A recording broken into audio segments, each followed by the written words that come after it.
एक बार भगवान बुद्ध जेतवन विहार में रह रहे थे। भिक्षु चक्षुपाल भगवान से मिलने के लिए आए थे। उनके आगमन के साथ उनकी दिनचर्या, व्यवहार और गुणों की चर्चा भी हुई। भिक्षु चक्षुपाल अंधे थे। एक दिन विहार के कुछ भिक्षुओं ने कुछ मरे हुए कीड़ों को चक्षुपाल की कुटी के बाहर पाया और उन्होंने चक्षुपाल की निंदा करनी शुरू कर दी कि उन्होंने इन जीवित प्राणियों की हत्या की। भगवान बुद्ध ने निंदा कर रहे उन भिक्षुओं को बुलाया और पूछा कि क्या तुमने भिक्षु को कीड़े मारते हुए देखा है? उन्होंने उत्तर दिया, नहीं। इस पर भगवान बुद्ध ने उन साधकों से कहा कि जैसे तुमने उन्हें कीड़ों को मारते हुए नहीं देखा, वैसे ही चक्षुपाल ने भी उन्हें मरते हुए नहीं देखा और उन्होंने कीड़ों को जानबूझकर नहीं मारा है, इसलिए उनकी भर्त्सना करना उचित नहीं है। भिक्षुओं ने इसके बाद पूछा कि चक्षुपाल अंधे क्यों हैं? उन्होंने इस जन्म में अथवा पिछले जन्म में क्या पाप किए? भगवान बुद्ध ने चक्षुपाल के बारे में कहा कि वे पूर्व जन्म में एक चिकित्सक थे। एक अंधी स्त्री ने उनसे वादा किया था कि यदि वे उसकी आंखें ठीक कर देंगे तो वह और उसका परिवार उनके दास बन जाएंगे।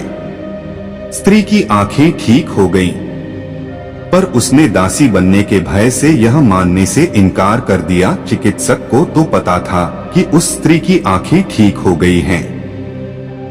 वह झूठ बोल रही है। उसे सबक सिखाने के लिए या बदला लेने के लिए चक्षुपाल ने दूसरी दवा दी। उस दवा से महिला फिर अंधी हो गई। वह कितना ही रोई पीटी, लेकिन चक्षुपाल जरा भी नहीं पसीजा। इस पाप के फलस्वरूप अगले जन्म में चिकित्सक को अंधा बनना पड़ा। एक बार भगवान बुद्ध अपने अनुयायियों के साथ किसी गांव में उपदेश देने जा रहे थे। उस गांव से पूर्व ही मार्ग में उन लोगों को जगह जगह बहुत सारे गड्ढे खुदे हुए मिले। बुद्ध के एक शिष्य ने उन गड्ढों को देखकर जिज्ञासा प्रकट की, आखिर इस तरह गड्ढे का खुदे होने का तात्पर्य क्या है? बुद्ध बोले, पानी की तलाश में किसी व्यक्ति ने इतने गड्ढे खोदे हैं। यदि वह धैर्य पूर्वक एक ही स्थान पर गड्ढे खोदता तो उसे पानी अवश्य मिल जाता, पर वह थोड़ी देर गड्ढा खोदता और पानी न मिलने पर दूसरा गड्ढा खोदना शुरू कर देता। एक बार भगवान बुद्ध भिक्षा के लिए एक किसान के यहाँ पहुँचे। तथागत को भिक्षा के लिए आया देखकर किसान उपेक्षा से बोला, श्रमण, मैं हल जोतता हूँ और तब खाता हूँ। तुम्हें भी हल जोतना और बीज बोना चाहिए और तब खाना खाना चाहिए। बुद्ध ने कहा, महाराज, मैं भी खेती ही करता हूँ। इस पर किसान को जिज्ञासा हुई और वह बोला, मैं न तो तुम्हारे पास हल देखता हूँ, न बैल और न ही खेती का स्थल। तब आप कैसे कहते हैं कि आप भी खेती ही करते हो? आप कृपया अपनी खेती के संबंध में समझाइए।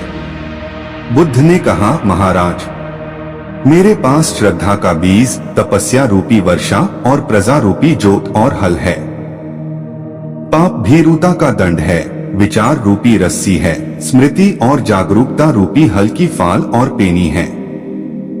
मैं वचन और कर्म में संयत रहता हूँ। मैं अपनी इस खेती को बेकार घास से मुक्त रखता हूँ और आनंद की फसल काट लेने तक प्रयत्नशील रहने वाला हूँ। अप्रमाद मेरा बैल है जो बाधाएं देखकर भी पीछे मुंह नहीं मोड़ता है। वह मुझे सीधा शांति धाम तक ले जाता है। इस प्रकार मैं अमृत की खेती करता हूँ। भगवान बुद्ध का जब पाटलिपुत्र में शुभागमन हुआ तो हर व्यक्ति अपनी अपनी सांपत्तिक स्थिति के अनुसार उन्हें उपहार देने की योजना बनाने लगा। राजा बिंबिसार ने भी कीमती हीरे, मोती और रत्न उन्हें पेश किए। बुद्धदेव ने सबको एक हाथ से सहर्ष स्वीकार किया। इसके बाद मंत्रियों, सेठों, साहूकारों ने अपने अपने उपहार उन्हें अर्पित किए और बुद्धदेव ने उन सबको एक हाथ से स्वीकार कर लिया। इतने में एक बुढ़िया लाठी टेकते वहां आई। बुद्धदेव को प्रणाम कर वह बोली, भगवन, जिस समय आपके आने का समाचार मुझे मिला उस समय मैं यह अनार खा रही थी।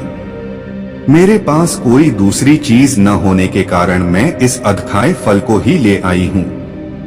यदि आप मेरी इस तुच्छ भेंट स्वीकार करें तो मैं अहोभाग्य समझूंगी। भगवान बुद्ध ने दोनों हाथ सामने कर वह फल ग्रहण किया। राजा बिंबिसार ने जब यह देखा तो उन्होंने बुद्धदेव से कहा, भगवान क्षमा करें, एक प्रश्न पूछना चाहता हूँ। हम सबने आपको कीमती और बड़े बड़े उपहार दिए जिन्हें आपने एक हाथ से ग्रहण किया, लेकिन इस बुढ़िया द्वारा दिए गए छोटे एवं जूठे फल को आपने दोनों हाथों से ग्रहण किया, ऐसा क्यों? यह सुन बुद्धदेव मुस्कुराए और बोले, राजन, आप सबने अवश्य बहुमूल्य उपहार दिए हैं, किंतु यह सब आपकी संपत्ति का 10वां हिस्सा भी नहीं है। आपने यह दान दीनों और गरीबों की भलाई के लिए नहीं किया है, इसलिए आपका यह दान सात्विक दान की श्रेणी में नहीं आ सकता। इसके विपरीत इस बुढ़िया ने अपने मुंह का कौर ही मुझे दे डाला है। भले ही यह बुढ़िया निर्धन है, लेकिन इसे संपत्ति की कोई लालसा नहीं है। यही कारण है कि इसका दान मैंने खुले हृदय से दोनों हाथों से स्वीकार किया है। आज एक और नई प्रेरक और ज्ञानवर्धक भगवान बुद्ध की लेकर आए हैं। दोस्तों, गौतम बुद्ध 563 ईसा पूर्व 483 ईसा पूर्व को महात्मा बुद्ध, भगवान बुद्ध, सिद्धार्थ व शाक्यमुनि नाम से भी जाना जाता है। आज के भगवान बुद्ध की प्रेरक कहानी के का टॉपिक उत्तम व्यक्ति कौन। कहानी छोटी है मगर बहुत कुछ सिखा सकती है, इसलिए आशा करते हैं आप इसे पूरा जरूर पढ़ेंगे। तो चलिए अब शुरू करते हैं इस बेहतरीन कहानी को। बहुत पुरानी बात है। गौतम बुद्ध एक शहर में प्रवास कर रहे थे। उनके कुछ शिष्य भी उनके साथ थे। उनके शिष्य एक दिन शहर में घूमने निकले तो उस शहर के लोगों ने उन्हें बहुत बुरा भला कहा। शिष्यों को बहुत बुरा लगा और वे वापस लौट गए। गौतम बुद्ध ने जब देखा कि उनके सभी शिष्य बहुत क्रोध में दिख रहे हैं तो उन्होंने पूछा, क्या बात है, आप सभी इतने तनाव में क्यों दिख रहे हैं? तभी एक शिष्य क्रोध में बोला, हमें यहाँ से तुरंत प्रस्थान करना चाहिए। जब हम बाहर शहर में घूमने गए तो यहाँ के लोगों ने बिना वजह हमें बहुत बुरा भला कहा। जहाँ हमारा सम्मान न हो वहाँ हमें एक पल भी नहीं रहना चाहिए। यहाँ के लोग सिर्फ दुर्व्यवहार के सिवा कुछ जानते ही नहीं हैं। गौतम बुद्ध ने मुस्कुराकर कहा, क्या किसी और जगह पर तुम सद्व्यवहार की अपेक्षा रखते हो? दूसरा शिष्य बोला, इस शहर से तो भले लोग ही होंगे। तब गौतम बुद्ध बोले, किसी जगह को सिर्फ इसलिए छोड़ देना गलत होगा कि वहाँ के लोग दुर्व्यवहार करते हैं। हम तो संत हैं, हमें तो कुछ ऐसा करना चाहिए कि जिस स्थान पर भी जाएं, उस स्थान को तब तक न छोड़े जब तक अपनी अच्छाइयों से वहाँ के लोगों को सुधार न दें। हम जिस भी स्थान पर जाएं वहाँ के लोगों का कुछ न कुछ भला करके ही वापस लौटें। हमारे अच्छे व्यवहार के बाद वह कब तक बुरा व्यवहार करेंगे? आखिर में उन्हें सुधरना ही होगा। वास्तविकता में संतों का कार्य तो ऐसे लोगों को सुधारना ही होता है। सही चुनौती वो है जब हम विपरीत परिस्थितियों में खुद को साबित कर सकें। ये सभी बातें सुनकर बुद्ध के प्रिय शिष्य आनंद ने प्रश्न किया, उत्तम व्यक्ति किसे कहते हैं? इस पर बुद्ध ने जवाब दिया, जिस प्रकार युद्ध में बढ़ता हुआ हाथी चारों तरफ के तीर सहते हुए भी आगे बढ़ता जाता है, ठीक उसी तरह उत्तम व्यक्ति भी दूसरों के अपशब्दों को सहते हुए अपना कार्य करता रहता है। खुद को वश में करने वाले प्राणी से उत्तम कोई और नहीं हो सकता। गौतम बुद्ध की बात शिष्यों को अच्छी तरह से समझ में आ गई और उन्होंने वहां से जाने का इरादा त्याग दिया। यह लाइफ कोट्स हिंदी में आपको अंदर से मजबूत बनाएंगे, चाहे कितने मुश्किल हालात हो आपको हिम्मत देंगे। यह जिंदगी पर सुविचार हिंदी में। अगर आप जिंदगी में कुछ करना चाहते हो तो यह लाइफ कोट्स हिंदी में आपको आपकी मंजिल तक पहुंचाएंगे, आपकी हर मुश्किल को चकनाचूर कर देंगे। यह लाइफ आपका प्रेरक बाबू। अंदाजे से न नापिए किसी इंसान की हस्ती, ठहरे हुए दरिया अक्सर गहरे हुआ करते हैं। हमें अपनी जिंदगी में नकारात्मक सोच को तुरंत बदल लेना चाहिए। जब आपकी सोच सकारात्मक होगी तभी आपको कामयाबी मिलना शुरू होगी। जिंदगी में ये मायने नहीं रखता कि आपने जिंदगी को कितना जिया, बल्कि मायने ये रखता है कि आप जिंदगी में कितना खुश रहे। कभी कभी हम किसी के लिए उतना जरूरी भी नहीं होते जितना हम सोच लेते हैं। हमें जीवन में कभी गुजरी बातों को नहीं सोचना चाहिए और न ही आने वाले कल के बारे में सोचकर परेशान होना चाहिए। जो आज है बस उसी पल में खुश रहना चाहिए। जीवन में कभी भी अपने रहस्य किसी अन्य व्यक्ति को नहीं बताना चाहिए, क्योंकि ये आपके लिए भारी मुसीबत बन सकती है। सारी उम्र बस एक ही सबक याद रखना, दोस्ती और दुआ में बस नियत साफ रखना। सारी उम्र बस एक ही सबक याद रखना, दोस्ती और दुआ में बस नियत साफ रखना। जीवन में कोई भी काम जब तक कठिन लगता है, जब तक उसे करने के लिए आप अपना कदम नहीं बढ़ाते। जो इंसान यह कहता है मैंने जीवन में कभी गलती नहीं की, तब समझ लेना कि उस इंसान ने कभी कुछ नया करने की कोशिश ही नहीं की। खामोशियां बेवजह नहीं होती, कुछ दर्द आवाज छीन लिया करते हैं। आप अपने जीवन में जब तक कमाओ, जब तक महंगी चीजें सस्ती न लगने लगे। जीवन में गिरना भी अच्छा है, इससे औकात का पता चलता है। जब हाथ बढ़ते हैं उठाने को, तब अपनों का पता चलता है। नदी के किनारे पर खड़े रहने से नदी पार नहीं होती, आपको उसे पार करने के लिए उसके अंदर जाना पड़ता है।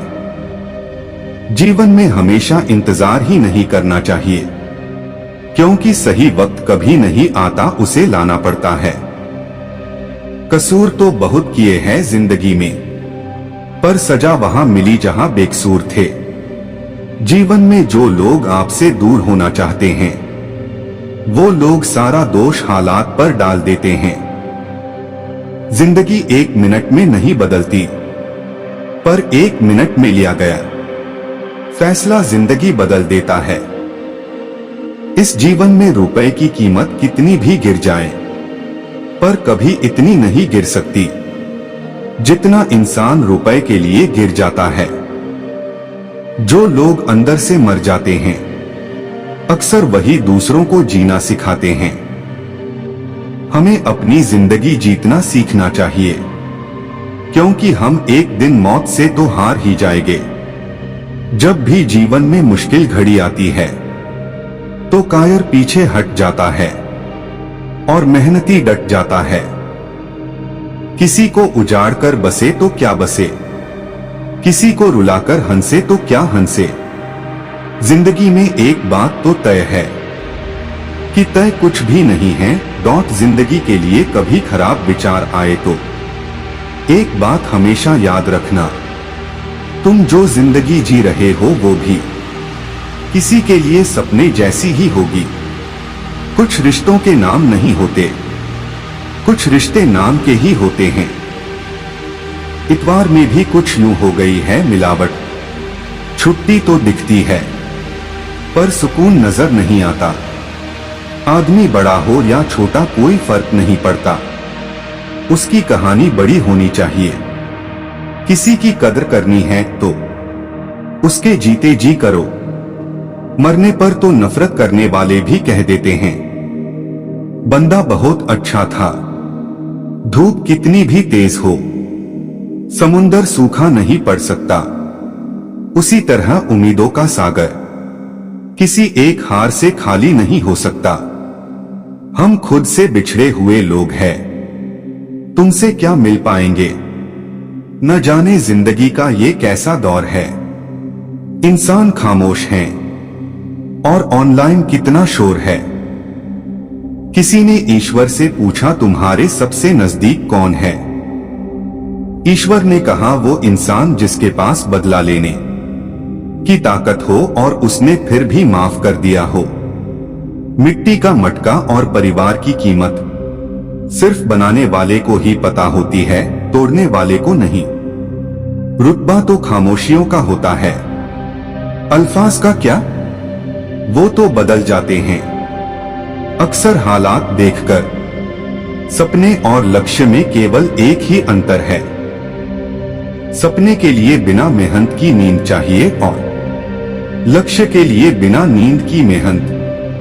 मिलो कभी चाय पर, फिर किससे बुनेंगे, तुम खामोशी से कहना, हम चुपके सुनेंगे। उड़ने में बुराई नहीं है, आप भी उड़े, लेकिन उतना ही जहां से जमीन साफ दिखाई दे।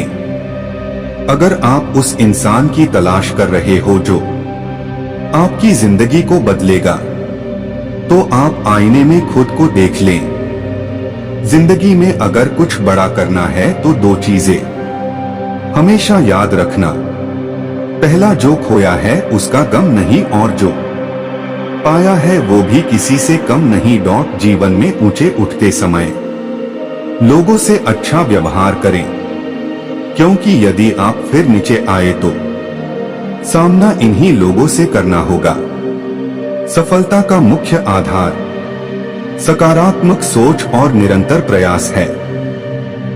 यहाँ रोटी नहीं, उम्मीद सबको जिंदा रखती है। जो सड़कों पर भी सोते हैं, सिरहाने ख्वाब रखते हैं। शक ना कर मेरी हिम्मत पर, मैं ख्वाब बुन लेता हूं टूटे धागों को जोड़कर। अगर किसी चीज की चाहत हो और ना मिले तो समझ लेना कि कुछ और लिखा है तेरे तकदीर में। उड़ान तो भरना है, चाहे कई बार गिरना पड़े। सपनों को पूरा करना है, चाहे खुद से भी लड़ना पड़े। मंजिलें भी जिद्दी हैं, रास्ते भी जिद्दी हैं। देखते हैं कल क्या होगा, हौसले भी तो जिद्दी हैं। जब तक किसी काम को किया नहीं जाता, तब तक वह असंभव ही लगता है। जो पढ़ाई आज आपको दर्द लग रही है, अगर इस दर्द को झेलते रहो तो कल ये दर्द आपकी सबसे बड़ी ताकत बन जाएगा।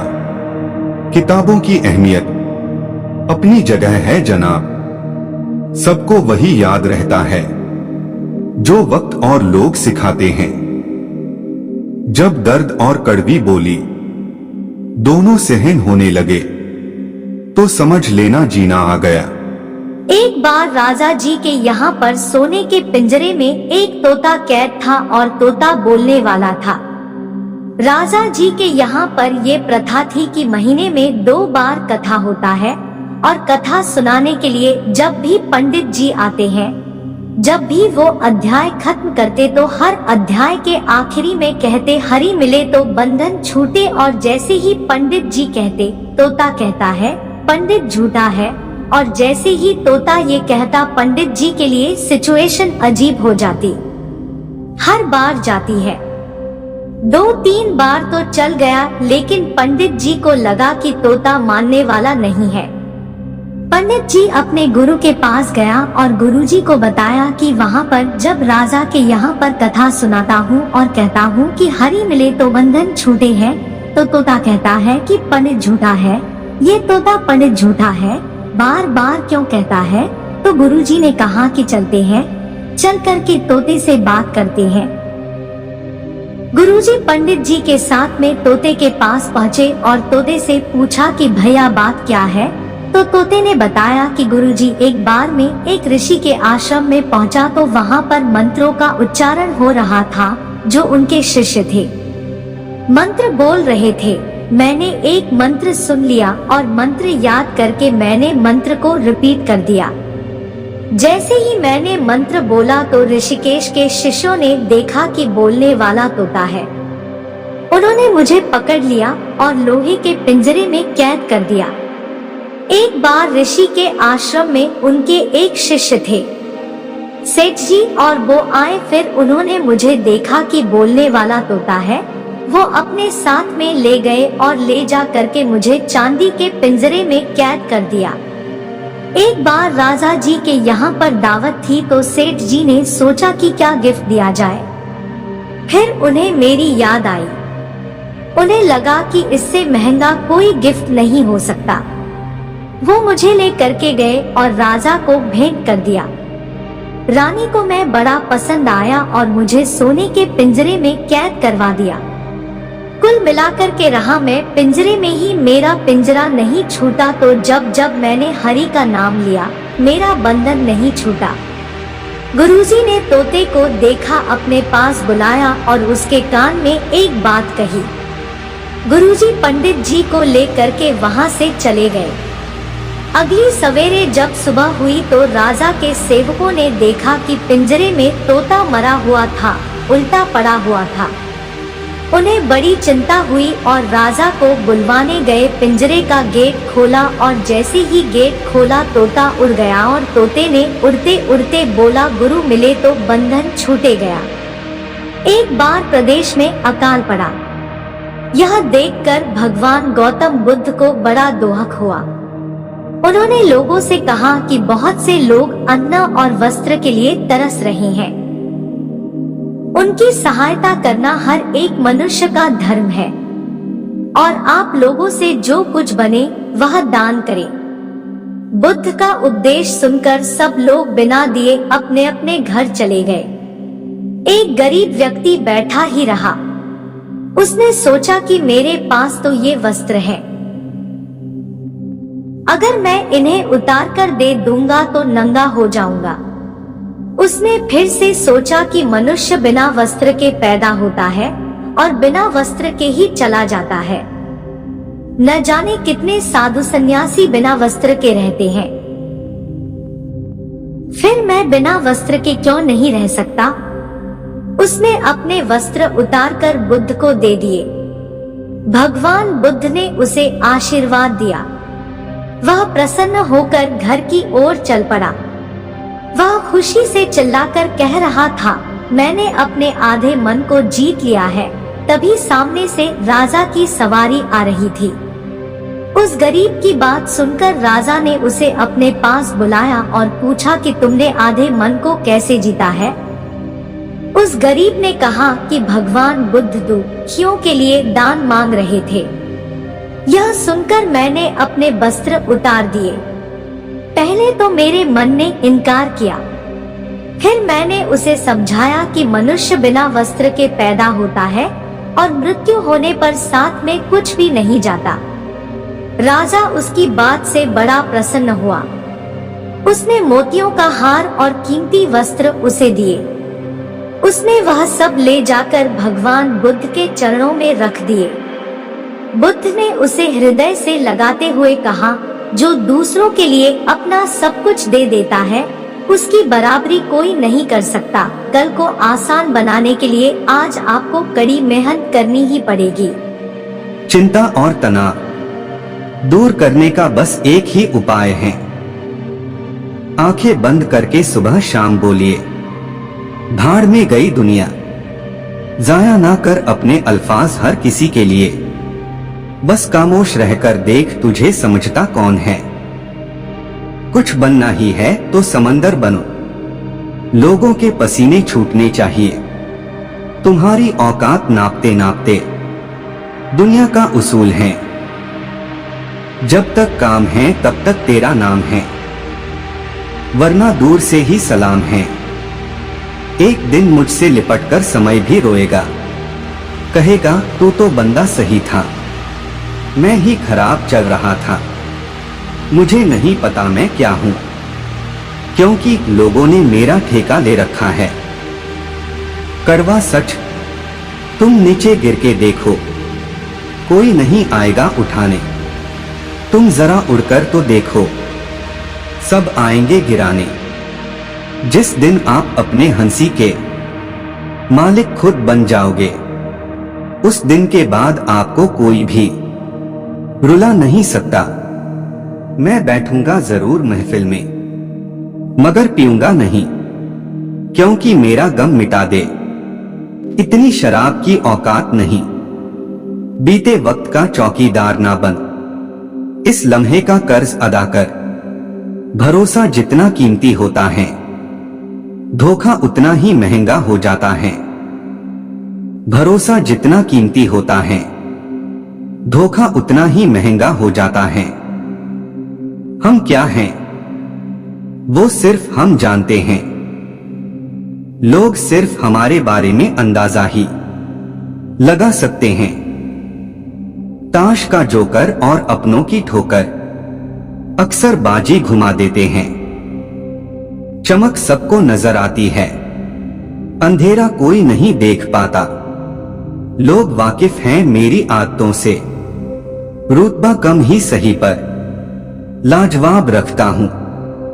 देर से बनो पर जरूर कुछ बनो, क्योंकि लोग वक्त के साथ खैरियत नहीं हैसियत पूछते हैं। जब थक जाओ तो आराम कर लो, पर हार मत मानो जब लोग बदल सकते हैं। तो किस्मत क्या चीज है,